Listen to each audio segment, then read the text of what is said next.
Bienvenidos, estimados profesionales del cumplimiento, a un nuevo episodio de Asonoc, el podcast. Y quizás ustedes están en este momento en un trayecto en el auto, quizás están ahí en el gimnasio haciendo algo de ejercicio y disfrutando de este episodio porque tenemos un gran invitado el día de hoy y de nueva cuenta tenemos un podcast internacional. El día de hoy vamos a viajar hasta Venezuela para conocer a Víctor Hugo Guerra, un profesional con más de 30 años de experiencia que tiene especialidades en empresas de comercio exterior, financieras, es abogado con maestrías en diferentes países, incluyendo Harvard. Entonces, no puedo estar más contento el día de hoy de traer a este gran profesional para seguir en la línea de la capacitación continua, para seguir en este espíritu de aprender todos los días en cualquier lugar donde nos encontremos, gracias a la tecnología. Entonces, antes de dar inicio en este fabuloso podcast, yo tengo una frase que yo creo que le queda muy bien al invitado de hoy, porque yo lo conozco. Ahorita más adelante les voy a platicar dos, tres anécdotas que tengo con Víctor y que siempre yo andaba tras de él y él tras de mí, y no sabíamos hasta que nos encontramos. Entonces les voy a platicar más adelante, pero la frase es la siguiente. Dice un autor ahí anónimo de esta frase que dice que el éxito es la suma de pequeños esfuerzos repetidos día con día.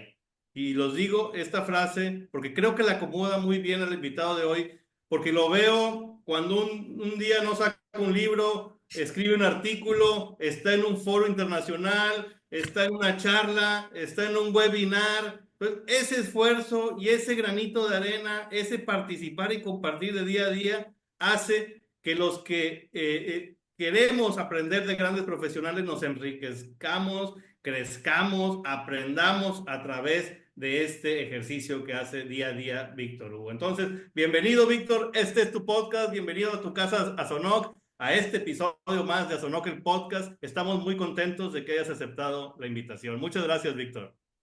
No, muchísimas gracias para ti, mi querido Elimelech, a todo el maravilloso equipo de Asonoc, a mi México querido, que estoy muy en deuda de visitar y que yo espero pronto poder pisar tierra mexicana. Para mí realmente es un honor estar acá en tu maravilloso podcast y como bien lo decías, ojalá que esta media hora, 40 minutos o lo que la vida tenga a bien darnos, pueda acompañar a tu audiencia en donde quiera que luego se encuentren en sus actividades, ¿verdad? Qué rico poder aprender, como yo digo, con una mente abierta, con una actividad incluso lúdica en la que al mismo tiempo que vas en el auto o al mismo tiempo que vas en la trotadora del gimnasio, vas recibiendo contenido, información que seguramente va a nutrir no solamente tu profesión, tu espíritu, y también vas a poder replicar esos mensajes en tu comunidad. Muchas gracias, Víctor. Exactamente. Es la maravilla de la tecnología el día de hoy, ¿no? Que ahora nunca pensábamos que ahora vía internet, vía streaming, podemos estar en diferentes partes del mundo. Tenemos el honor que nos escuchan en más de 18 países, con varios ya miles de reproducciones de todos los profesionales del cumplimiento, al menos de Iberoamérica, desde España, Estados Unidos, Panamá, Costa Rica, República Dominicana, Honduras, por supuesto, Venezuela y Colombia, Brasil, Argentina. Entonces estamos muy contentos de que muchos profesionales del cumplimiento, gracias a esta tecnología, lleguen a grandes profesionales como tú, Víctor. Y antes vamos a empezar un poco, y siempre hago esta pregunta para podernos irnos adentrando en esta fabulosa charla, y pregunto, antes del abogado, antes del escritor, del conferencista, antes de todo tu trayectoria profesional, ¿cómo te describes? ¿Quién es Víctor Hugo Guerra antes de todo esto para poder ahí empezar en este gran viaje que vamos a platicar el día de hoy? Me encanta. Víctor Guerra es una persona que ama la naturaleza, que ama subir montañas, que disfruta mucho de las actividades al aire libre, que se siente bendecido por la familia que tiene, porque le encanta compartir con sus hijos, con su señora y con su familia ampliada. Víctor es un emigrante y en ese sentido ha tenido que aprender de muchas culturas. Quizás ya venía desde mis bisabuelos que venían del Líbano y que recorrieron desde su tierra ancestral, ¿verdad? Para llegar al Caribe y luego finalmente asentarse en Venezuela. Y yo creo que esa sangre viajera, ese ADN viajero quedó en mí y Víctor Guerra es una persona que le encanta viajar, que le encanta conocer culturas, entender de las distintas necesidades que pueden haber en una comunidad, sea una comunidad de habla hispana, sea una comunidad anglosajona, y la verdad que eso me fascina, el Imelec, o sea, me encanta aprender, me encanta aprender eso, viajando, subiendo montañas, ¿sabes? Me fascina eso. Oye, Víctor, ¿y sabes qué? Yo creo que esa parte tuya de viajero, de trotamundos, la aplicas ya ahora en la vida profesional, porque un día te veo en Panamá y me descuido tantito, y te veo en Costa Rica y me descuido y estás en los Estados Unidos. Oye, entonces yo creo que eso lo trasladas a tu vida profesional y por eso te vemos en muchos foros participando y por eso también, como bien dices, hay que venir acá a México, ¿no? Vamos Sí, total. a hacer ese compromiso más adelante aquí, estimados agremiados y estimados profesionales del cumplimiento que nos están escuchando. Víctor va a estar en varias presentaciones acá con nosotros en Azonó, que más adelante les vamos a platicar. Y también es otro de los ponentes que tenemos, que estamos develando aquí en Azonó, que el podcast, ponentes para el segundo Gran Congreso Internacional de Oficiales de Cumplimiento en México. Ya tenemos un compromiso desde el año pasado y aquí lo hacemos público porque esto ya no tiene marcha atrás. Víctor Hugo Guerra será uno de los ponentes en el segundo Congreso Internacional de Oficiales de Cumplimiento en México, entonces no podemos estar más contentos. Y bueno, haciendo ya ahora sí una pausa en esto y adentrándonos en la vida profesional, aquí la data que tenemos, sabemos que eres abogado, ¿verdad? Que por ahí estuviste en la Universidad Central en Venezuela estudiando esta carrera profesional, además de algunas maestrías, especialidades, posteriormente por ahí una maestría en Harvard. Entonces, ¿cómo fue este primer contacto al manera de decir, oye, pues yo me voy por el lado del derecho y posteriormente pues me voy capacitando en diferentes especialidades para venir a caer al mundo del cumplimiento, a la prevención de riesgos, a la prevención de crímenes, ¿verdad? Que vamos a hablar más adelante de todo este riesgo que existe y que también tenemos unos flagelos en Latinoamérica que lo has analizado, lo has estudiado y siempre estás buscando cómo prevenir estos riesgos. ¿Cómo ha sido esa trayectoria desde tu primer contacto? ¿Por qué te decidiste a estudiar derecho? Y luego, ¿cómo fuiste avanzando hasta llegar a una especialidad ya de cumplimiento, de riesgo, de prevenir todos estos flagelos que nos aquejan en la región, ¿no? Buenísima, buenísima esa segunda pregunta. La verdad, yo cuando salí del colegio, lo que quería estudiar era medicina. Es decir, siempre en mí estaba como ese espíritu curandero o ese espíritu de sanación de alguna manera. Y lo que sucedió en ese momento es que en Venezuela, estoy hablando de los años 80, hubo una huelga muy fuerte que paralizó el sistema público de educación donde yo iba a estudiar medicina por más de un año. Y por supuesto, en ese tiempo, porque digamos la vocación era sanar, terminé trabajando para la Cruz Roja, haciendo curso de socorrista y trabajando como socorrista para la Cruz Roja. Pero obvio, llega un momento, estoy hablando de un chico de 18, 19 años, hace un buen rato, llega un momento en que dices, bueno, nada, tengo que entrar, ese era como el mandato en una universidad a estudiar ya la carrera. Y mi abuelo paterno fue abogado, un abogado reconocido en Venezuela, bueno, siglo pasado ya, la verdad.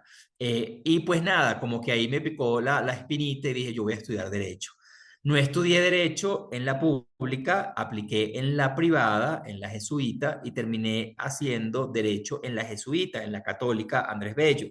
Pero fue muy interesante porque desde el segundo año el IMELEC tenía como la vocación internacional y mi profesor un emigrante austríaco de profesor de Derecho Internacional me dijo, no señor, usted se viene conmigo y vamos también a estudiar la carrera de estudios internacionales. Entonces, la verdad, yo terminé haciendo una doble titulación en estudios internacionales que en ese momento, si ya la pública había reiniciado, entré en la pública a hacer estudios internacionales, a la par que hacía derecho en la privada.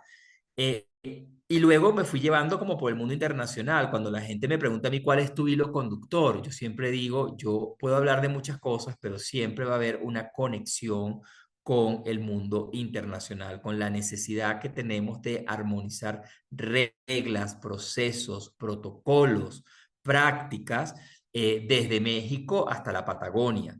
Entonces, para mí esa visión internacional ha sido muy importante.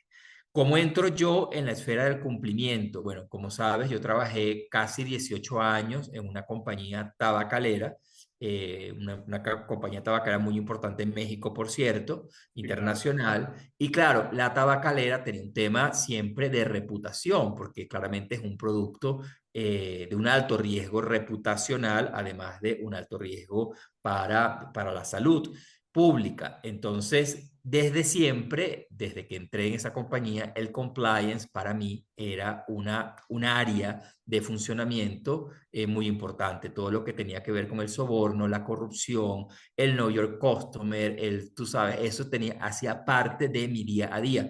Y de hecho yo fui en Venezuela, ocupé el cargo de oficial de cumplimiento de la afiliada en ese momento y siempre estuve muy conectado a todo lo que fue la política anticorrupción y antisoborno, que luego incluso amplió su nombre a el relacionamiento con funcionarios públicos, que va más allá o que desborda el famoso ABAC. Pero luego, hace unos 6 años, yo fui encargado de la dirección para prevenir el comercio ilícito en la región latinoamericana, incluyendo también a Canadá y a los Estados Unidos. Y allí, mi querido Elemilek y audiencia, yo terminé aprendiendo del compliance, como dicen, aprendí a nadar nadando. Es decir, era mucha tarea de los casos que se me presentaban, del apoyo que a veces uno conseguía en consultores externos y fui aprendiendo el compliance en la práctica, al punto que, por ejemplo, debo reconocer, hoy día estoy haciendo un curso anti-money laundering, porque yo digo, yo de anti-lavado sé, pero no tengo ninguna certificación oficial, digamos, ¿no? Entonces es muy curioso, porque claro, es muy bonito. Mi proceso fue como al revés. Yo vengo del mundo real, yo vengo de la práctica y ahora estoy como haciendo las certificaciones como para las validaciones necesarias. Yo sé que los oficiales de cumplimiento hoy día y cada vez más, gracias a organizaciones como ASONOC, se forman desde el comienzo, ese cerebro virgen comienza a formarse en el compliance. En mi caso, repito, fue un proceso inverso, fue del mundo real a la preparación.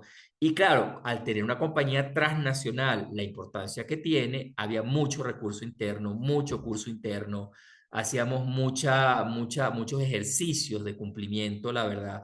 Y tú sabes, y al final quizás cierro con este mensaje, esta pregunta, y es, no olvidemos que a pesar de la inteligencia artificial, a pesar del Copilot, del ChatGPT y todos los avances de la tecnología, el olfato, el sentido del olfato, la perspectiva que tiene que tener un oficial de cumplimiento no se la va a ganar una inteligencia artificial. Esa inteligencia es, como bien lo dice su nombre, artificial. La nuestra es natural. Entonces, qué bonito que cada caso que tenga un oficial de cumplimiento pueda ir enriqueciendo su perspectiva, ¿verdad? Para que luego él pueda poner en contexto lo que es un acto de soborno en México versus un acto de soborno en Canadá. No estamos hablando de los mismos ambientes y hay circunstancias que solamente el olfato del ser humano, eso que llaman los americanos el gut feeling, eso efectivamente es muy importante y yo siempre voy a empujar a que todos los oficiales de cumplimiento tengamos ese sentido común, ese olfato, esa perspectiva, porque mira, cada caso es diferente. Eso de aquí tienes el checklist y aquí tienes el protocolo, eso es una herramienta, pero apalancado en esa herramienta tenemos que comenzar cada caso como que si fuera la primera vez, porque si no lo tomas por garantizado y es muy fácil no solamente cometer errores, sino también ser injusto, ¿no? Que yo como abogado siempre procuraré la justicia, la verdad. Interesante, Víctor, y yo creo que yo también soy de la vieja guardia, ¿no? Que empezamos primero, nos aventaron a la alberca, como bien dices, en este entrecomillado lo vamos a poner, y aprendimos porque no teníamos de otra. Teníamos que aprender, teníamos que prevenir los riesgos, y pues al primero que voltearon, pues nos tocó a nosotros, y de ahí, pues ha sido este viaje maravilloso de aprendizaje. Y como bien dices, ahora ya las certificaciones, por ejemplo, acá en México, de parte de la autoridad, la propia Comisión Nacional Bancaria, la propia Unidad de Inteligencia Financiera, emite sus certificaciones como para tener esas validaciones, como bien lo dices. Pero ese feeling es natural a veces, o a veces será adquirido, pero tienes que tener esa parte humana, ¿verdad? Todavía no, como dices, la inteligencia artificial es artificial y está diseñada para alimentarse con datos que nosotros le proporcionamos. Entonces, ahí está la parte humana. Y qué interesante que estas empresas, pues, transnacionales, esa tabacalera, que ya, yo me imagino que ya tenían programas de gestión de compliance, todo esto ya más adelantadas por el tamaño de empresas, por ser unas empresas también que manejan productos de riesgo, ¿verdad? Que pueden estar susceptibles a las bandas criminales. Pero por ahí también estuviste un breve tiempo por ahí en BBVA en Venezuela, si no me equivoco, ¿verdad? Sí, Como legal consul. sí. Eh, pues ya, por ejemplo, nosotros acá en la regulación de bancos en materia de AML que nos comentabas ahorita, pues a lo mejor 2004, incipiente, luego ya llega hasta 2011 el sector no financiero y empezó la maquinaria y la rueda con mucho trabajo a girar hasta el día de hoy que ya se tiene un marco regulatorio bien establecido, como tú dices, con regulaciones y certificaciones. Hemos avanzado mucho ya bueno, pues ya son más de 15 para algunos sectores o ya van para 20 en sectores bancarios. Ujú, Entonces ya hay una maduración en toda ujú. esta parte de compliance. Entonces, en Venezuela, que también ha sido aquejado por problemas sociales, por problemas políticos, ¿cómo se vivió esta experiencia tuya, este paso por una banca múltiple, por una institución de crédito tan importante, porque es un banco muy importante, ¿verdad? A nivel global, ¿verdad? ¿Ya se vivía parte del compliance? ¿Ya tenían, cómo funcionaba todo esto en este breve tiempo que pasaste por una institución bancaria, estimado Víctor? Sí, no, súper, súper buena la pregunta y voy a tratar de dar algunas respuestas que puedan ser de utilidad para la audiencia, ¿verdad? Fíjate que quiero quizás comenzar con algo cerrando la pregunta anterior. No le tengamos miedo a cometer errores controlados. Yo creo que de los errores se aprende mucho y uno llega a ser un experto, pero no crean, uno ha cometido errores y en ese sentido mi invitación es a que la comunicación directa, abierta, espontánea, el trabajo con colegas, ayude precisamente a que esos errores sean controlados. No le tengamos miedo a cometer errores, repito, controlados. Luego fue muy interesante el paso por el banco BBVA, que es un banco español. Yo tuve dos tareas fundamentales. Fue un periplo breve, como yo digo, fue un embarazo porque fueron 9 meses, literal, porque luego me llevó Philip Morris a trabajar con ellos. Sorry, sí, no podía decir la propaganda. Bueno, no era propaganda, es sencillamente la compañía anterior en la que Ajá. trabajaba. Sí, sí, sí. Pero lo que te quiero decir es, dos proyectos. Uno tuvo que ver mucho con México, porque justamente teníamos en Monterrey todo el centro de manejo de data en Monterrey y por regulación bancaria hubo que traer ese centro de servicios compartidos que tenía una tecnología importante a que la tecnología estuviese, lo cual me parecía, bueno, son las típicas regulaciones que a veces no, no tienen no tienen una vista larga, ¿no? No, son un poco miopes, si uno quisiera decirlo de alguna manera. instalar ese centro de servicios compartidos en Venezuela, la verdad no hacía ninguna diferencia de tenerlo en México, pero bueno, fue un mandato de la Superintendencia de Bancos y el BBVA tuvo que traerlo precisamente para que todo el manejo de la data de clientes de todo tipo estuviera centralizada y administrada y gestionada desde el territorio venezolano. Hoy día eso puede encontrar realmente una necesidad casi que majadera, porque, repito, la tecnología es transversal y lo importante es quién puede prestar mejor el servicio al cliente y al usuario del servicio en todo caso. Y luego lo otro interesante, en el caso del BBVA o en el caso de cualquier compañía transnacional, cuando está en tu territorio, es cómo alinear las políticas de casa matriz, las políticas españolas que podían estar bajo el régimen europeo, ¿sí? Y de las directrices, directivas europeas, cómo tropicalizarlas a tu mercado y cómo hacer que esa regulación y esas prácticas sean armónicas en tu mercado. Entonces, esa tarea también me correspondió para poder armonizar políticas de debida diligencia, protocolos de análisis de riesgo que venían con el estándar europeo, pero que había que tropicalizarlo al mercado venezolano. Entonces yo creo que eso es muy importante que los oficiales de cumplimiento entiendan en qué mercado, primero, en qué empresa están. ¿Es una empresa absolutamente local o es una empresa que tiene alguna vinculación con el mundo internacional porque es una banca internacional, porque es una empresa transnacional y en ese sentido, cómo tú armonizas? Por ejemplo, fíjate que las operaciones de BBVA se apalancan mucho en las operaciones offshore, en jurisdicciones que son territorios de ultramar del Reino de los Países Bajos. Estamos hablando de Aruba, de Curazao. Entonces, poder revisar esas buenas prácticas, esas debidas diligencias, esas eventuales sanciones, ¿no? Porque entonces, en el caso del BBVA, era muy importante las listas y las sanciones europeas, ¿no? No solamente OFAC o no solamente ONU o Naciones Unidas o las locales que tú tuvieras, sino también las listas de la Unión Europea, por ser una afiliada europea. Entonces, ahí el mensaje es para el oficial de cumplimiento que entienda en qué organización está. ¿Qué tipo de industria está atendiendo? Porque la industria financiera de servicios financieros no necesariamente tiene los riesgos que tiene la industria manufacturera o de consumo masivo. Si estás en el consumo masivo, no necesariamente el que maneja productos de tecnología, es el que maneja productos de bebidas alcohólicas o de alimentos. Entonces también tus riesgos pueden variar a pesar de que estés en manufactura de mercados masivos. Si estás en sector financiero, ¿de qué tipo de sector financiero estás hablando? ¿Estás hablando de un sector financiero de banca de primer piso, de banca de segundo piso? Es decir, yo creo que el oficial de cumplimiento, nosotros lo primero que tenemos que hacer es como cuando compramos una casa o un departamento. Déjame conocerlo.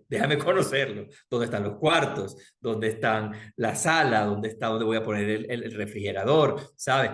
Ese conocimiento es fundamental de tu negocio. Tú no puedes entrar como oficial de cumplimiento simplemente a ver dónde está la política de debida diligencia, porque, bueno, sí está bien, pero ¿por qué esa política y no otra? ¿No? Esa comprensión me parece súper importante, Elimelech.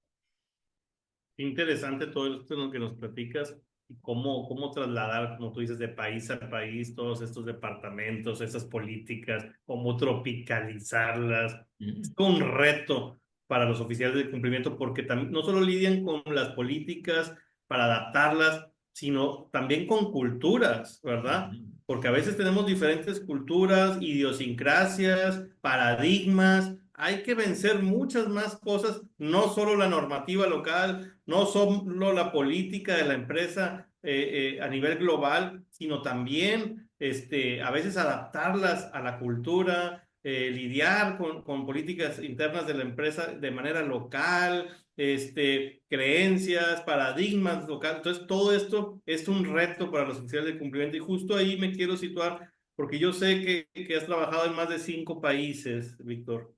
Que también legalmente puedes trabajar en Colombia, puedes trabajar en Venezuela, tienes licencia para los Estados Unidos.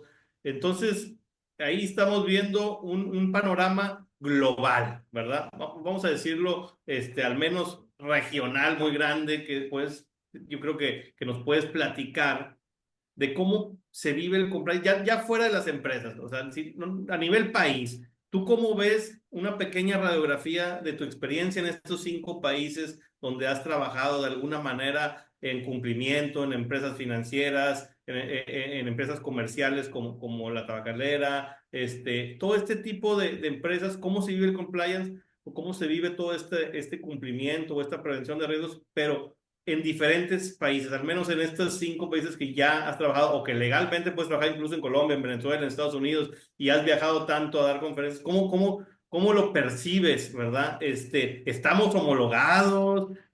Algunos más vamos más adelantados, unos más atrasados, o cómo ves la región tú en esta parte, a ojos de Víctor Hugo, de toda esta experiencia que ya te respalda?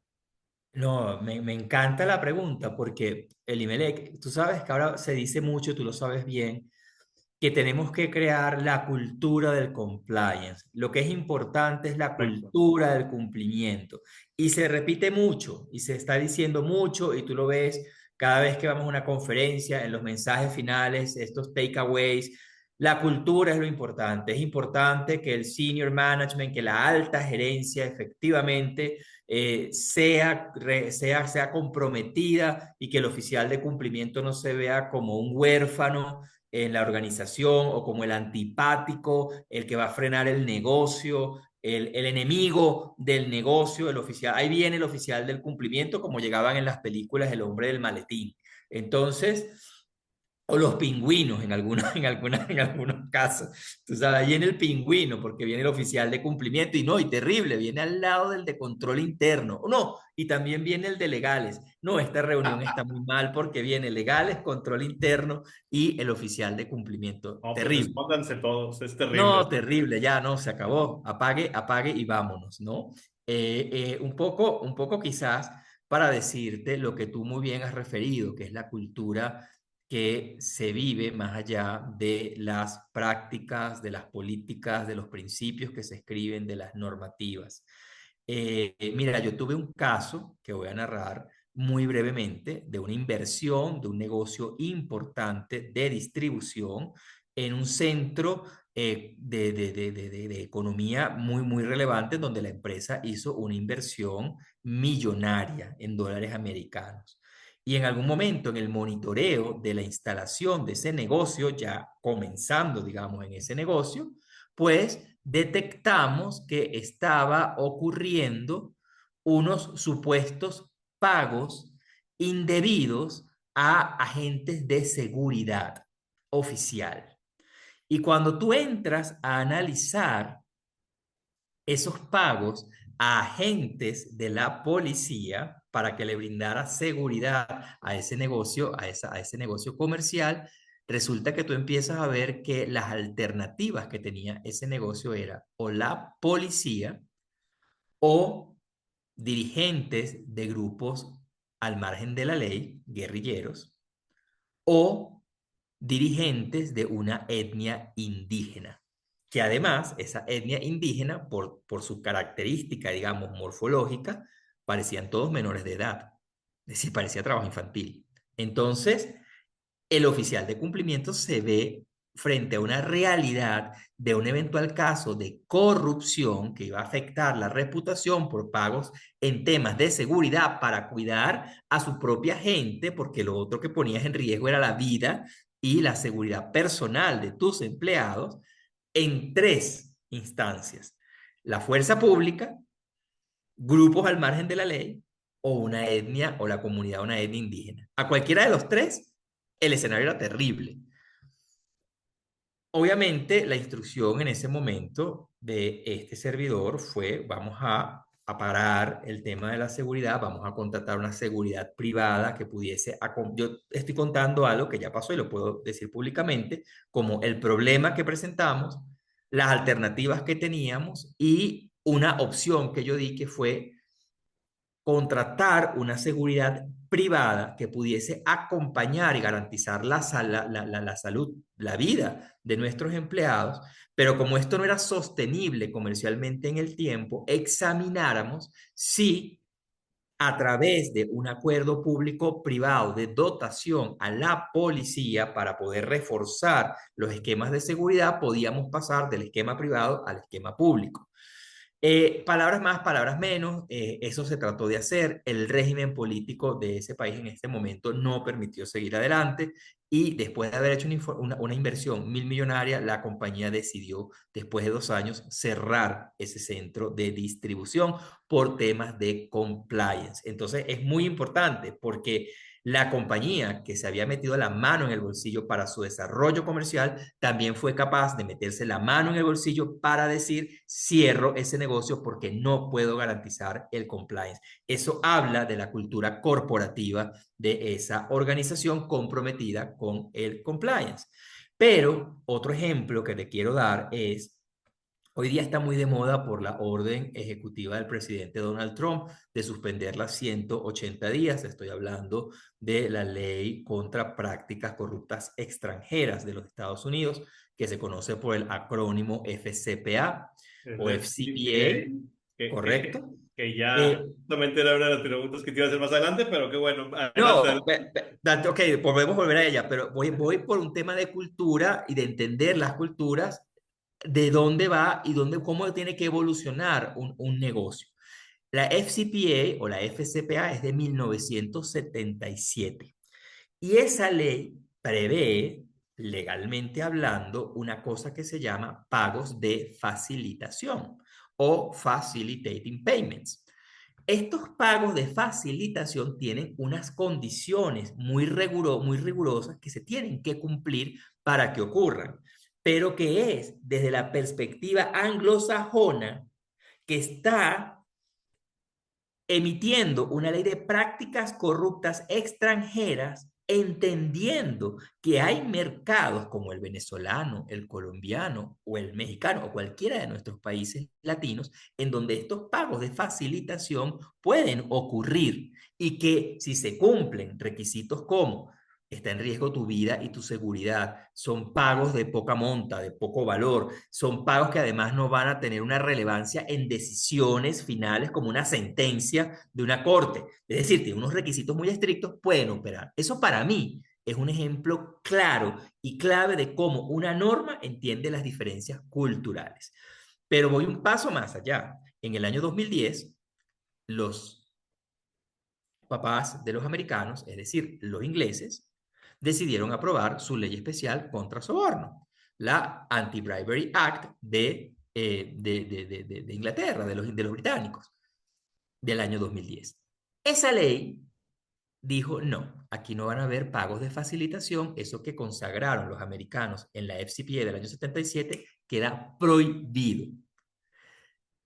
Para Philip Morris, para la tabacalera, implicó que desde que yo había entrado en el año 2007 hasta el año 2010, nosotros permitíamos en nuestro código de conducta interno los pagos de facilitación porque la FCPA lo permitía bajo esos requisitos y internamente los aceptábamos y hacía parte de la cultura corporativa cuando aplicaban. A partir del año 2010, y como es un negocio global, hubo que modificar el código interno y adaptarse a la norma más estricta, que es la norma inglesa. Entonces, ¿a qué voy con esto? Que el trabajo de la cultura es un trabajo que se mueve, esto no es una foto, es una película, hay una dinámica, entonces uno tiene que estar como oficial de cumplimiento mirando esos cambios, entendiendo tu mercado, entendiendo de si estás en un Walmart o si estás de pronto en un mercado de mayoristas como el mercado de la terminal en Guatemala. Son dos cosas distintas. Son dos cosas muy Totalmente. distintas. Wow. Y es que, aclárame esto, Víctor, porque la cabeza me empezó a volar, ¿verdad? Donde estamos hablando de estos facilitadores, que la ley, pues como dijimos, la FCPA, pues ya la establece, lo regula y luego ahorita la suspenden. La empresa Philip Morris Internacional, pues lo tenía como una práctica común, porque no se veía como un soborno, quizás se veía como un pago a gestor. Eso es facilitador. Era un gestor que quizás me facilite el trámite con un gobierno, pero no un soborno, un honorario de gestoría. ¿Algo así se puede interpretar? Completamente. Y quiero decirte algo, no era una práctica común de la Philip Morris o de la No, no, transnacional. Era pero podría suceder. no, era, de hecho, son excepcionales los pagos de facilitación y así lo prevé la FCPA. Pero ojo, los prevé y ocurrían y han ocurrido. Claro, Claro, claro. Y sí, lo que estás viendo, quizás la gestoría es bastante profesional, digamos, claro. pero por ahí, pero se asemeja un poco, ¿no? Es que para mí el nombre es muy claro, porque es un pago de facilitación, es facilitar, es acelerar Como un lobbying. un procedimiento porque tienes un requerimiento comercial en el puerto de Amberes que no puede demorar una subida del contenedor a la línea. Entonces, tú adelantas un poco ese papeleo, por eso me gusta lo que dices desde la gestoría. Yo lo diferencio mucho de otra cosa que existe por la cultura latina heredera de España, que son Claro. los pagos de habilitación. Y fíjate que la gran diferencia entre la habilitación administrativa y la facilitación y el soborno, que son dos cosas No, técnicamente distintas. En una pero la línea puede habilitación ser delgada. puede ser delgada. Sí, la Ese es respuesta el es sí, problema. puede ser delgada. Tienes que, de nuevo, esto no es inteligencia artificial. Aquí tienes que tener un No, oficial de cumplimiento que entienda el concepto y que entienda las circunstancias del caso. pero En la claro, habilitación administrativa, como yo siempre digo, eso está tabulado, eso si va el IMELEC o Víctor Guerra, el cobro, el valor, el monto va a ser idéntico. Aquí no hay diferencias. En la facilitación puede haber diferencias, pueden haber pesos más, pueden haber pesos menos.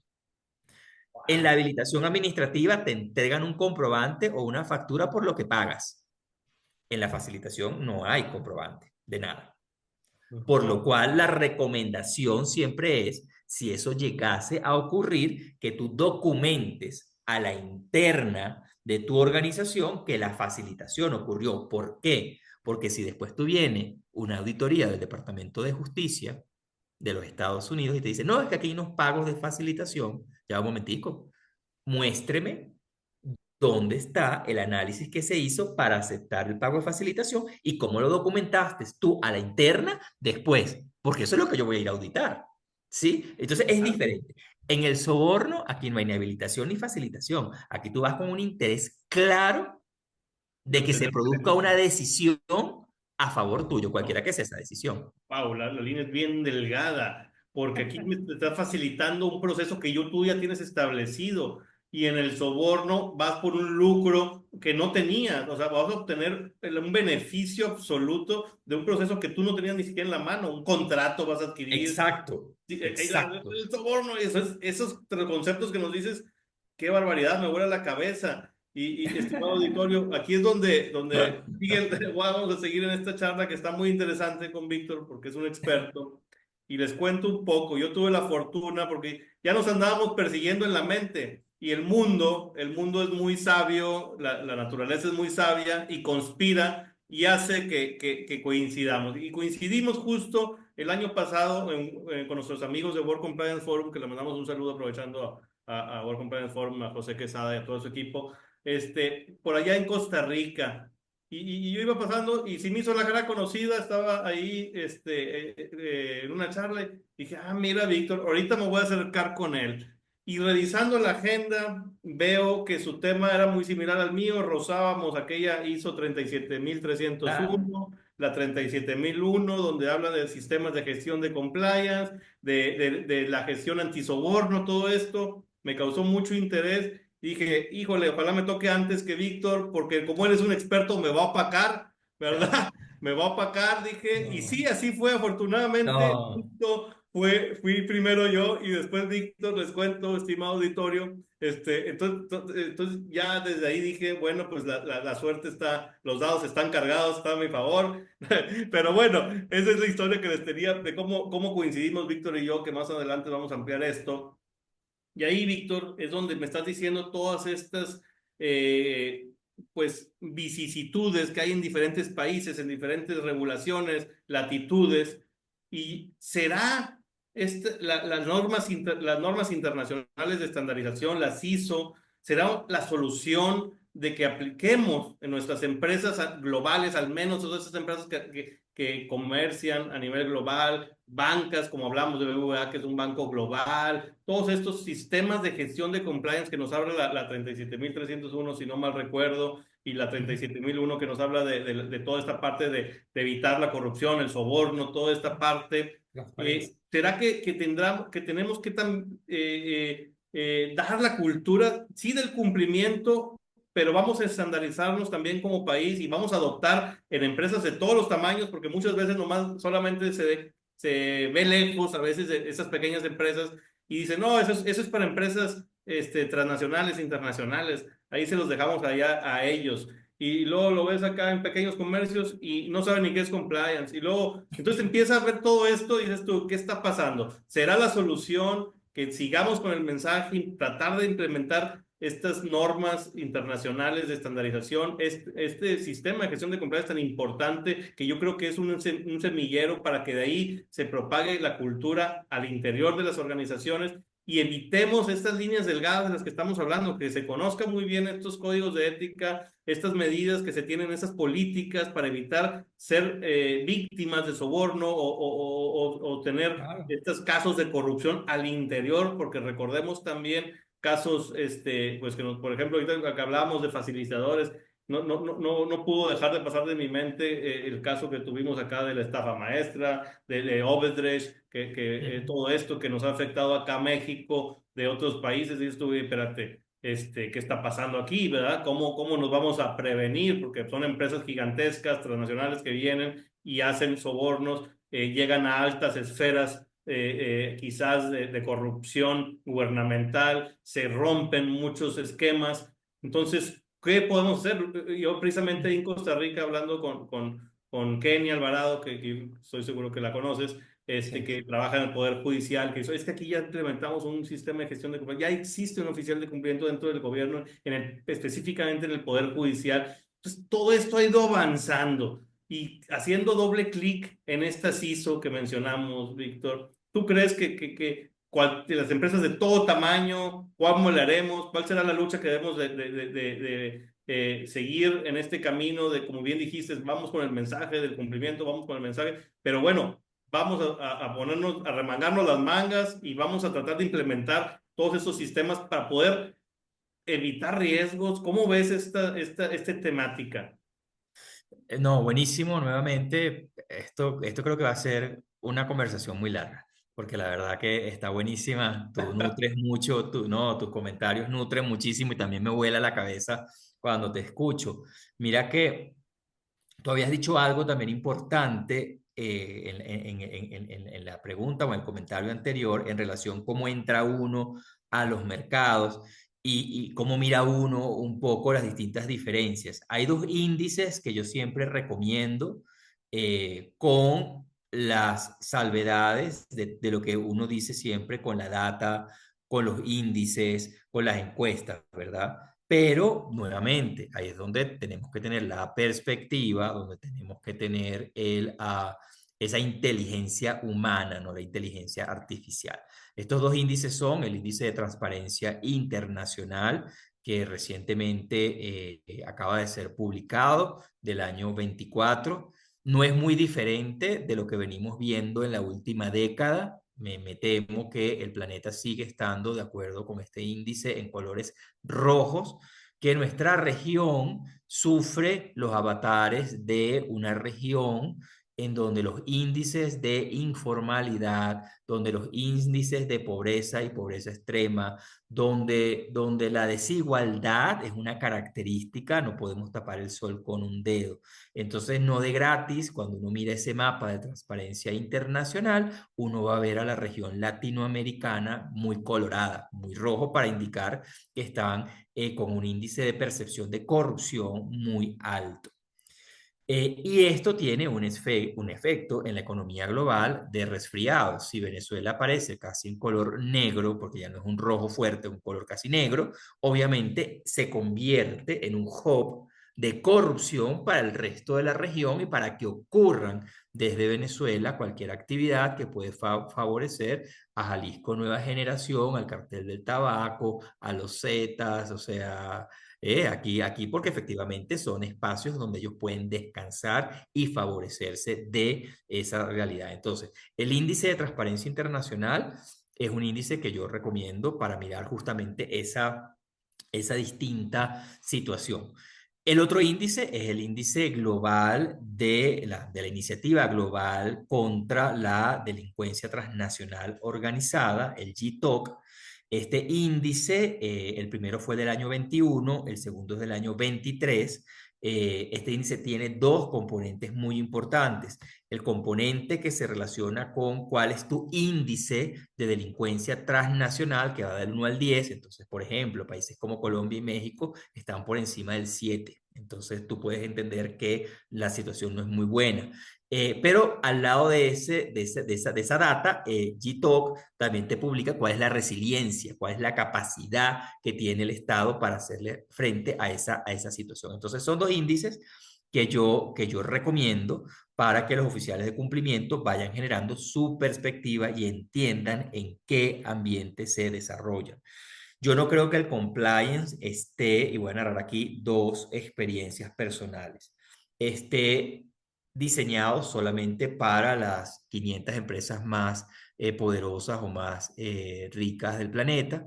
Yo creo que el compliance es transversal porque además estas empresas, estas 500 empresas en sus cadenas de valor van a tener que incorporar a pequeñas y medianas empresas. Entonces, esto es una cadena de valor. La empresa transnacional no va sola. Entonces, yo desde el grupo de cumplimiento que lidero en la Cámara de Comercio Internacional en París, tú sabes que yo ahí soy miembro del instituto y mi grupo que yo lidero es el Grupo Global de Compliance y se enfoca específicamente en apoyar a las pymes, a las pequeñas y medianas empresas. Nosotros hemos publicado un manual de sanciones, hemos publicado en diciembre del año pasado un manual básico de compliance y estoy publicando este año otro manual de resumir las webinars que hacemos. Ok, ¿cuál es ese parece muy interesante, pero la verdad está en inglés y entonces tenemos un poco la limitante del inglés con los excelentes profesionales de habla hispana que tenemos. Entonces estoy trabajando precisamente este año para producir la versión en español siquiera del manual básico de compliance, que cuando digo básico uno creerá que tiene 10 paginitas y terminó teniendo como 50, pero bueno, pero es como muy hacia muy pregunta-respuesta, muy business oriented, ¿no? Ah, Muy muy bien. orientado, claro, muy orientado al negocio. Yo después te comparto todo, eso ha estado un poco en las redes, pero se pierde tanta cosa que uno va haciendo, pero bueno.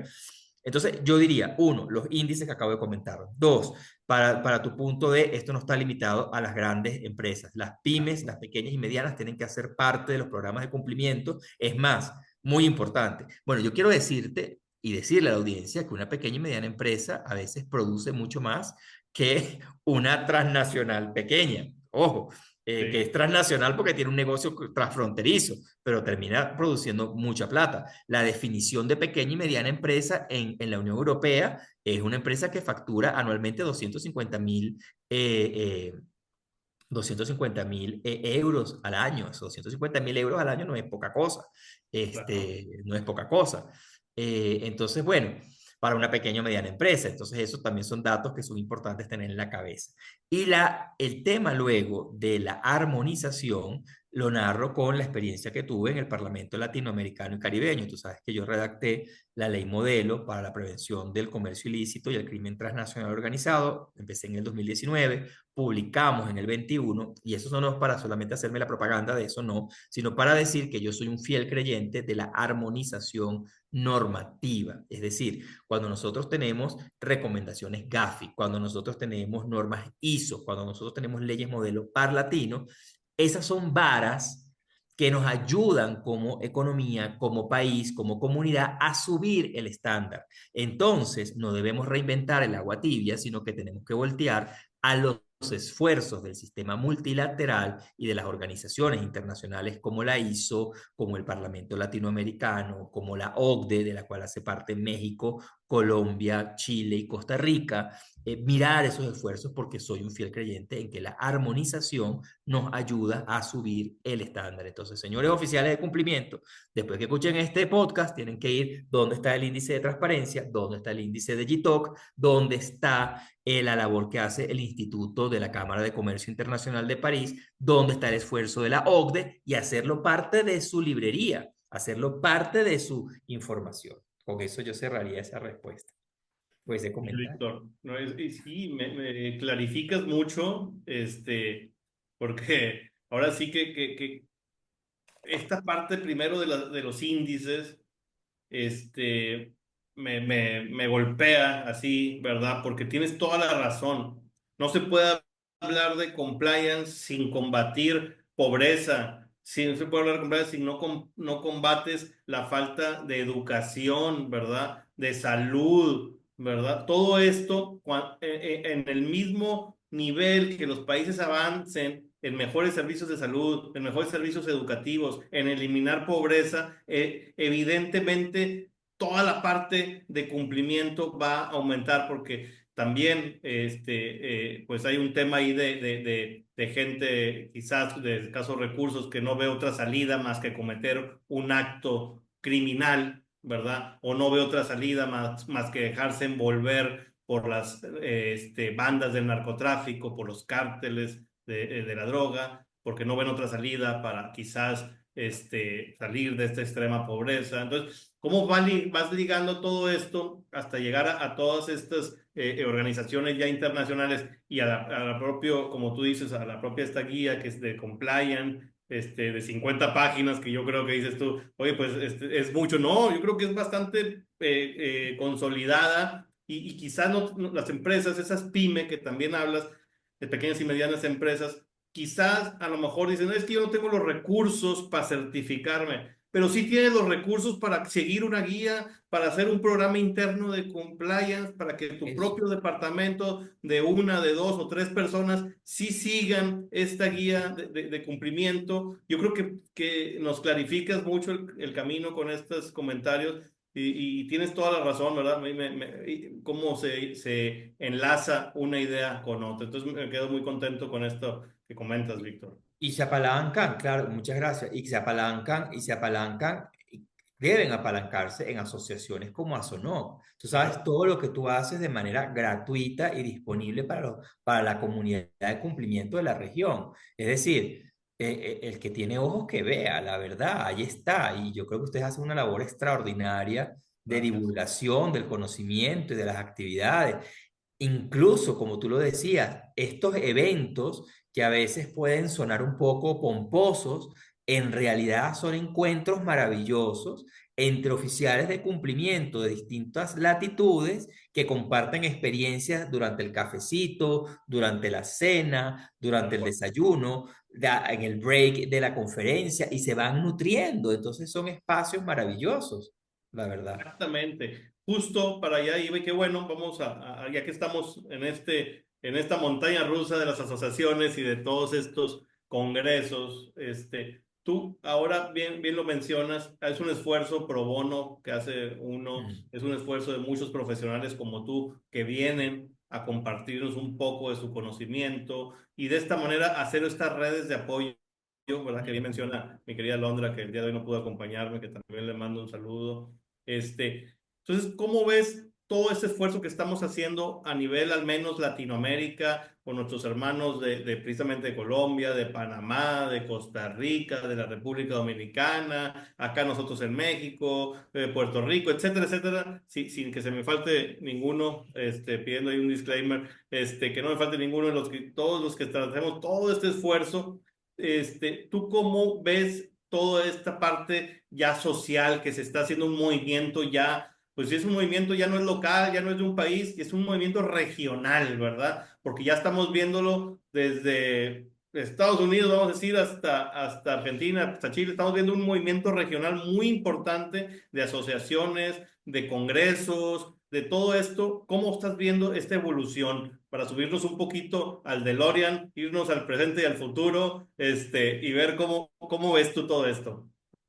Bueno, yo lo veo primero felicitarte, Elimelec, porque nadie sabe todo el trabajo tras bastidores que tú como presidente de ASONOC y todo el equipo que te acompaña tiene que hacer. Yo lo sé porque cuando te persigo por los chats, no, ya voy, estoy en esto, es porque yo sé que es un trabajo titánico, titánico, pues la palabra, Sin duda. gigantesco. Y la verdad, yo me quito el sombrero porque chapó en todo ese esfuerzo que muchas veces se diluye en 3 días de congreso o en 2 días de congreso y que la gente a veces no mira que detrás de eso hay meses, horas, días de trabajo, de esfuerzos de mucha gente que incluso a veces hasta casi sin ganar un peso por estos temas, la verdad. Entonces yo ahí te felicito y creo que si nos montamos en el DeLorean, como bien decías, hasta hace nada esto estaba monopolizado por un par de organizaciones, quizás en la región, organizaciones que tienen una muy buena reputación, pero que pues hoy día llegarles a ellas es supremamente costoso, es muy costoso verdaderamente participar en este tipo de agrupaciones y de eventos. Por eso yo celebro el surgimiento de nuevas asociaciones que le puedan brindar a oficiales de cumplimiento y a empresas y a hombres de negocios, hombres y mujeres de negocios de pequeña y mediana empresa, la respuesta que nos van a encontrar en ese nicho que está bien ganado, que es muy importante, que yo lo celebro, lo respeto y lo acompaño, pero que no necesariamente se compadece con las realidades de una inmensa mayoría en la región. Entonces, creo que ahí este surgimiento de organizaciones como ASONOC es absolutamente bienvenida. El otro tema que creo que es muy, muy importante, como tú lo dices, y que citando a Londra, que también la quiero citar allí, la red de apoyo. Esta red de apoyo es fundamental porque qué desgracia cuando uno pues se entera de que ha sido destituido o sancionado un oficial de cumplimiento y entonces, ¿qué fue lo que pasó? Entonces, yo por eso decía también en algún momento al inicio de nuestro encuentro, qué importante aprender de los errores y qué importante que ese oficial de cumplimiento no vea el fin de su carrera por quizás no haber tenido una red de apoyo que lo acompañase en un momento en el que la decisión, su sola perspectiva y su solo conocimiento no le iba a permitir, o sea, Sí, tenía Víctor. muchos puntos. Ahora hay más gente en la alberca, ¿verdad? En esa que nos tiraron y estábamos solos, ¿verdad? Esto, así es, espectacular, espectacular, es así. Entonces, qué fácil es señalar al oficial de cumplimiento, qué fácil es botarle el bulto, como se dice, botarle la responsabilidad al oficial de cumplimiento cuando en realidad es una responsabilidad de todo el negocio, es una responsabilidad de toda la organización. El oficial de cumplimiento simplemente es la cara visible, el líder, ¿verdad? De un programa, de una iniciativa, pero él tiene que ir acompañado a la interna y a la externa de un equipo, olvídate. Y entonces por eso yo claramente lo celebro y como tú dices ya, nuestro próximo encuentro ojalá sea en México, Dios mediante, o bueno, acá en Colombia tienes tu casa, tú sabes que es así. Muchas gracias, señor Víctor. Qué buenas, qué halagadoras, qué palabras de aliento, porque siempre se necesitan, te soy sincero. Hay días, nos ven siempre en el front, con la actitud al máximo y dándole, pero a veces hay días de flaqueza, hay días que dices ya no puedo más. Ahora mismo tengo una clase a las 7 de la mañana, tengo un webinar, tengo un libro, una participación, etcétera. Y tú, le quiero sacar 30 horas al día, les quiero sacar 40 horas al día, no puedo. Y a veces hay días de flaqueza que se requiere de una palmadita, como tus palabras, que nos vuelve a llenar de energía, nos llena de bríos para seguir adelante. Entonces te agradezco mucho. Y bueno, para ir dando cierre, Víctor, porque esta charla entre amigos se nos está yendo muy rápido. Yo creo que mejor nos subimos al Loreán, pero nos vamos al pasado para que nos dure más esta charla. Pero ya estoy dando cierre. Yo Genial. sé que también tienes tu faceta de escritor, ¿verdad? Tu faceta de escritor, por ahí, creo que ya tienes más de, o 3 libros por ahí, ¿verdad? Que has, pues desarrollado estas obras a lo largo de tu trayectoria profesional. Cuéntanos de estos libros y para también invitar, ¿verdad?, a todos los profesionales del cumplimiento que nos están escuchando, porque también ahí quiero ligar esta parte de la Universidad de La Paz, ¿no? ¿Verdad? Quiero que liguemos estas obras que has escrito a lo largo de tu trayectoria profesional y también esta parte social con la Universidad de La Paz donde participas, que nos cuentes un poco de estas obras y de esta trayectoria, esta faceta de Buenísimo. escritor. No, buenísimo, buenísimo. Y la verdad, sí, como dices, siempre el tiempo resulta corto. A mí me gusta escribir y la verdad yo comencé mi carrera de investigación y académica siempre con el mandato de tener que escribir y es muy interesante cuando vuelvo a 3 años atrás, a 30 años atrás, perdón, 3 décadas atrás cuando escribía. Digo, wow, que cómo evoluciona la mente, cómo evoluciona el estilo también, aunque siempre traté de ser muy llano y traté de ser siempre, como me gustaba leer cosas sencillas y simples, nunca me gustó que lo que leyera fuera el barroco para el barroco o la música, la verdad. Yo que la respeto, pero mis escritos siempre procuran ser escritos muy didácticos, que sean prácticos y en ese sentido. Quizás narro muy brevemente el último esfuerzo que hicimos con la Universidad de las Naciones Unidas para la Paz, en donde creamos en el año ya, ya va para más de 3 años, 4 años, si no estoy mal, la Cátedra para la Prevención del Comercio Ilícito y la Delincuencia Organizada, donde está nuestro amigo Mauricio Vieira como jefe de la cátedra, a quien seleccionamos en ese momento para ocupar esa posición y ha sido una estrella en ese sentido. Y a través de esa universidad, en un World Compliance Forum, recuerdo, tomando cafecito con los profesores de la universidad, el rector, el vicerrector, otros colegas, decidimos, oiga, ¿por qué después de hablar tanto no ponemos algo por escrito? Y pusimos por escrito el libro Economías Criminales, Enfoques Multidimensionales. Surgió, como digo, en un Compliance Forum en Panamá en el año 22. Nos tomó 2 años terminar ese proyecto editorial que fue publicado en el año 24 con el auspicio además de la Konrad Adenauer, con el apoyo para la versión en inglés de organizaciones como Estrategos VIP, de la Universidad de Santander de Colombia, etcétera. Gracias a Dios hubo muchos que creyeron en el proyecto. Es un libro que se agotó, que la versión en español voló. Ya se sacó una reimpresión, primera reimpresión del año 25, es poca, pero bueno, en todo caso se consigue en electrónico en la editorial Dique, libros electrónicos de la editorial Dique, que es D de dedo y de Italia, K de kilo, editorial Dique, ahí está el libro disponible. Sus fondos es un precio muy módico, la verdad lo que se paga son menos de $10 por tener una obra de casi 300 páginas de varios autores que enfocamos desde la perspectiva multidimensional el fenómeno o el flagelo de la economía criminal. Economía porque es un ecosistema y criminal porque es violenta, hace que la comunidad tenga miedo y genera dolor en nuestras familias. Es decir, la economía criminal desborda lo ilícito, lo ilegal o lo ilegítimo. Es criminal. Y el oficial de cumplimiento tiene que entender que ese ambiente existe y que ese ambiente, cuando va a analizar un caso, va a revisar un reporte de vía diligencia, entienda perfectamente en qué mercado se está desenvolviendo. Entonces, el libro de Economías Criminales está a la disposición, todos sus recursos estarán disponibles para la Universidad de La Paz y para los procesos de paz. Así que bueno, pues nada, gracias por permitirme hacer esa cuñita.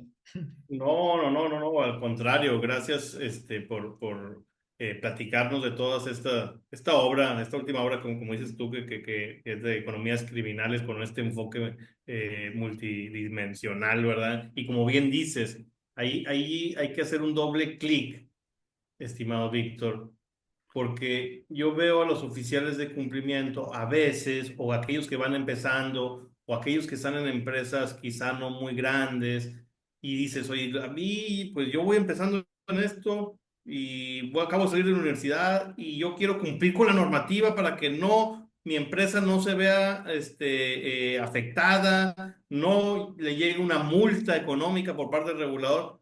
pero a veces no vemos ese trabajo de estos delitos precedentes que estamos evitando.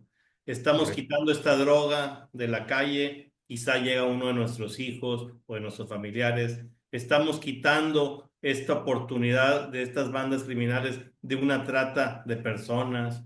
Estamos mejorando el país, evitando actos de corrupción y de soborno. Todo esto que está detrás de a veces están, quizás cuando empiezas la carrera de cumplimiento, dices tú, bueno, yo lo que quiero es que mi empresa vaya en orden, pero tú no ves otra parte de todos estos flagelos, de todas estas actividades criminales que tú estás deteniendo si haces bien tu trabajo, porque tú sabes que al detenerle los recursos económicos a las bandas criminales, las vas a desarmar, vas a evitar que crucen ese trasiego transfronterizo, vas a evitar que quizás haya abuso de menores.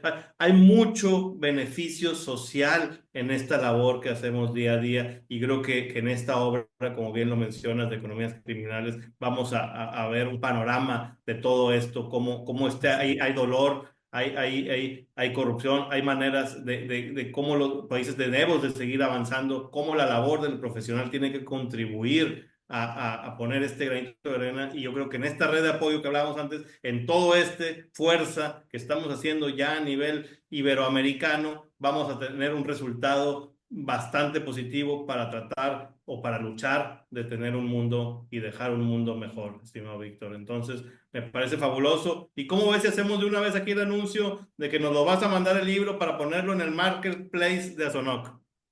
Es espectacular y el libro, como hemos dicho, va a estar disponible aquí lo pongo, Ahí aquí un está. poquito, aquí está, para que esté en la librería, en el marketplace de Azonoc y lo puedan efectivamente ustedes Adquirir. tener, adquirir, es decir, puedan ustedes tener esa información. Yo creo Así que es es. supremamente Y es un importante. doble beneficio, Víctor, porque vas a aprender y vas a ayudar socialmente, porque todo lo que se recaude es para la Universidad de La Paz, ¿verdad? Esta Así es, Universidad de La Paz que así también es. es parte de la Organización de las Naciones Unidas. Entonces, qué mejor, ¿no? Sí, y fíjate que te quería, escuchándote, quería proponerte, y quizás para el pensamiento lo tengamos, en alguna de tantos foros y tantas charlas que uno termina asistiendo e invitándolos, alguien me dijo, debemos trabajar en los valores primarios, es decir, cuando tú llegas a ese profesional de cumplimiento, a ese joven que se especializa en el cumplimiento, en el compliance, en un término más genérico, ese joven pasó por el colegio, por el liceo, por la educación básica o primaria. Qué importante sería repasar y apoyar, podríamos comenzar con un piloto, en algún colegio este tipo de charlas de lo que efectivamente es el compliance, de lo que es el cumplimiento. En nuestra época quizás veíamos moral y luces, veíamos educación cívica y ciudadana, un poco como para el tema de los valores. Pero fíjate que yo creo que hemos llegado a un punto en nuestras sociedades y en nuestra región en la que hace falta que volvamos a insistir en los colegios, en esa educación primaria, secundaria. Tú sabes, quizás la primaria, de una manera básica, como que dice, pero ya en esos jóvenes que están a punto de entrar a una universidad o a un colegio, ya a un college, puedan tener de alguna manera el refuerzo de lo que es el compliance. Entonces, Que ya se le haya así como sembrado esa semilla, que ya se le haya sembrado esa semillita. y fíjate que no es que estoy reinventando, inventando el agua tibia. Fíjate que, por ejemplo, Naciones Unidas, que la mencionabas porque efectivamente es parte del proyecto de economías criminales, ellos organizan en los colegios estas competencias, ellos organizan estos moot courts que llaman, que son efectivamente sesiones para que los jóvenes del colegio puedan entender cómo es una Asamblea General de Naciones Unidas, cómo se hacen casos en la Corte Internacional. Eso es muy bonito. ¿Por qué no hacemos algo similar para el compliance, por ejemplo? Te lo pongo en la mesa. Totalmente. Y ya sabes que aquí es tu casa. Azonoc está siempre apoyando este tipo de proyectos en el que podamos compartir conocimiento y difundir la cultura del compliance. Entonces, encantados. Y ya para dar cierre, y ya iba a dar cierre, Víctor, pero no quiero que te me vayas todavía solamente quiero una opinión tuya, ya para hacer, porque yo sé que estábamos hablando de todas estas economías criminales de tu libro, toda tu experiencia, investigación que hiciste por 3 años, ¿verdad? Para sacar esta obra a la luz. Entonces, no pude evitar, ¿verdad? Que se me viniera a la mente de ahora que en México, que ahora en el segundo mandato del presidente de Estados Unidos, Trump, pues acaba de firmar una orden ejecutiva donde señala a los cárteles de la droga en México como organizaciones terroristas, ¿verdad? Ya, bueno, pues tú sabes, todo tiene una implicación, ¿verdad? En el mundo, cuando ya pues tenemos allá la OFAC en Estados Unidos, sabemos que tenemos que tener listas restringidas en nuestro sistema, normativas, hay muchas implicaciones. ¿Cuál es tu opinión al respecto, verdad, de todo esto que está pasando, que estamos viviendo, pues te puedo decir que global, ¿verdad? Porque Estados Unidos tiene una influencia global, ¿verdad? Sabemos, recordemos aquellos actos terroristas lamentables del 11 de septiembre en el que incluso Gafi reaccionó, hubo modificaciones a las recomendaciones, se le dio doble clic a toda esta parte de la financiación al terrorismo, de la financiación a la proliferación de armas de destrucción masiva. Ahora, en este mandato, pues Trump, que ya venía arrastrando esto de los cárteles, ¿verdad? Ya se venía hablando de ello, pero bueno, ya hace efectivo, firma una orden ejecutiva, por ahí ya señala a los cárteles de la droga mexicana como organizaciones equiparables a organizaciones terroristas. ¿Cómo ves todo esto? Nosotros nos solapamos a Sonoc y este servidor el mismo día, hace un par de semanas, porque precisamente tú organizabas una muy buena charla con amigos de la casa sobre lo que era esta orden ejecutiva y yo ese mismo día, a esa misma hora, estaba hablando con mi grupo Justo.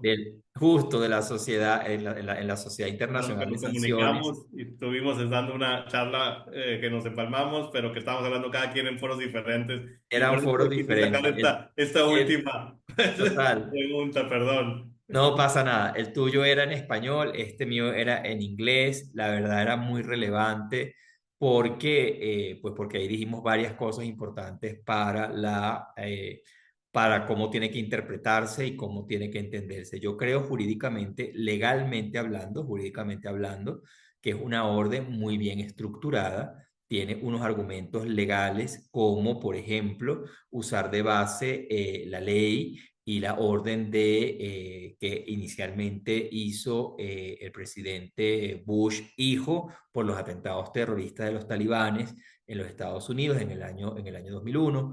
Entonces, jurídicamente es una orden muy bien estructurada, con muy buenos argumentos.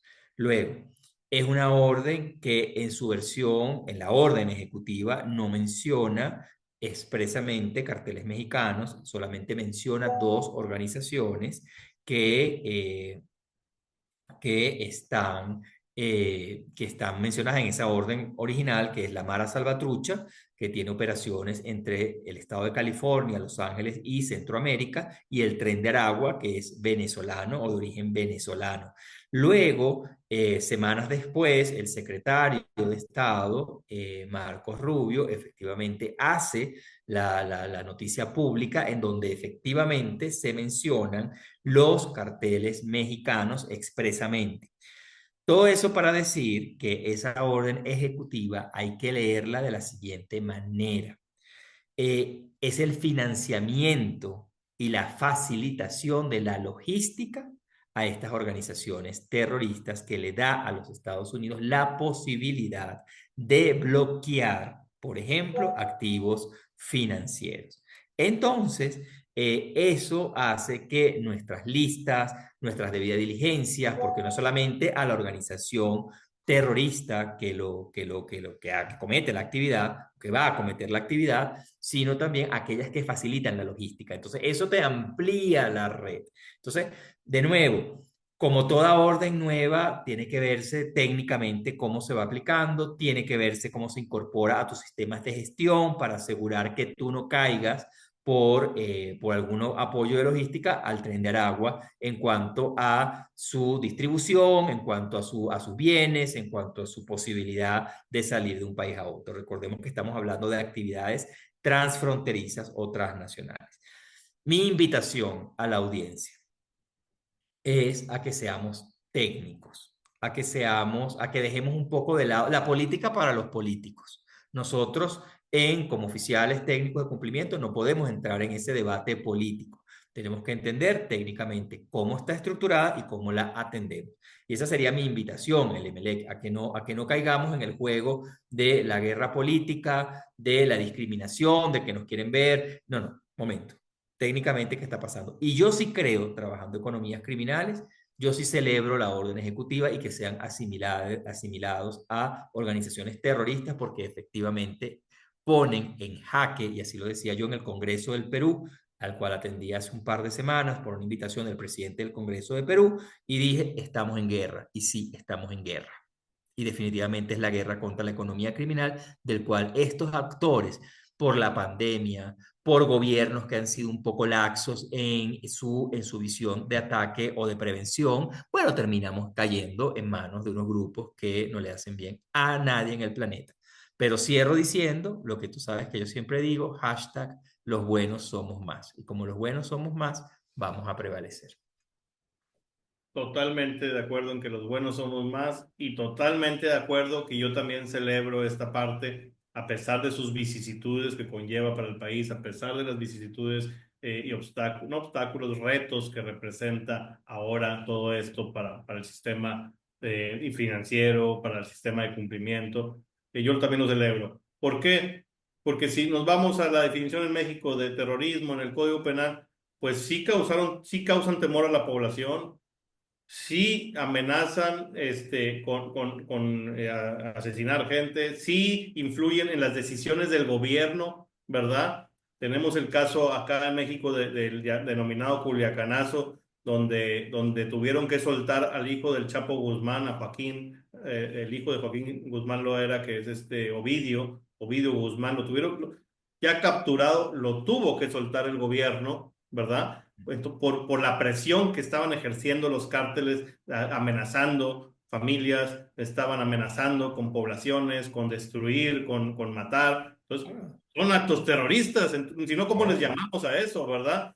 Entonces, esto ya se venía arrastrando, ¿no? Entonces, definitivamente yo también estoy totalmente de acuerdo que estas bandas criminales sí hacen actos de terrorismo y tenemos que actuar en consecuencia, quitándoles esos recursos, bloqueando las operaciones que hacen para mandar recursos económicos a otros países para seguir cometiendo sus fechorías y sus Y actos. entendiendo su cadena de valor, porque no son Entendido todo solamente ellos como su cadena de valor, quienes efectivamente por ganarse 2 pesos más facilitan esa actividad. Así es. Hay que conocer exactamente toda la cadena de valor. Y bueno, yo creo que con eso damos cierre, querido Víctor.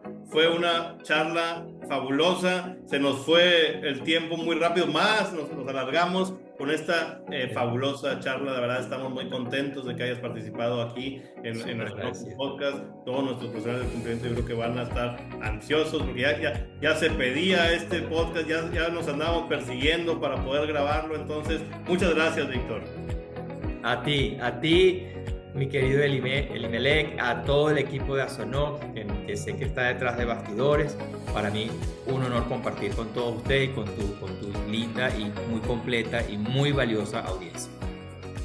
Bueno, profesional del cumplimiento, pues así quedamos en este fabuloso podcast y como siempre decimos al final, nos vemos.